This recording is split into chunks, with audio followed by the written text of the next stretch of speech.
আমিতো ভাগৰি পৰিছোঁ ল'ৰাৰ অৱস্থা দেখি। এতিয়া তেওঁ কি ব্যৱস্থা লয়, ল'ৰাকেইটাৰ জীৱনৰ সংস্থাপনতো লাগিব। এতিয়া সিহঁতক যদি এনেকৈ জেল হাজতত ৰাখি এৰি দিয়ে সিহঁত ভাল হ'ব জানো? সিহঁতৰ যদি সংস্থাপন নহয়, সিহঁতক ৰিজাল্ট লাগে খালি।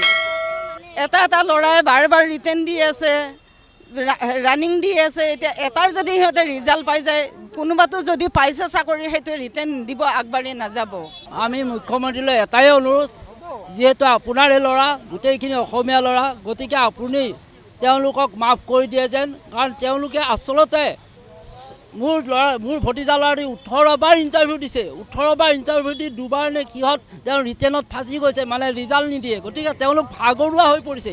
ভাগৰুৱা হৈ পৰি তেওঁলোকে কি কৰিছে, গাৰ্জেনটোকো নকৈ আহিছে। আপোনালোকৰ যদি কিবা অপায় অমংগল কৰিছে, সকলো দুখ মাৰ্জন কৰি আপুনি যেন আমাৰ ল'ৰাকেইজনক মাফ কৰি দিয়ে। মোৰ মুখ্যমন্ত্ৰীলৈ এইটোৱে অনুৰোধ।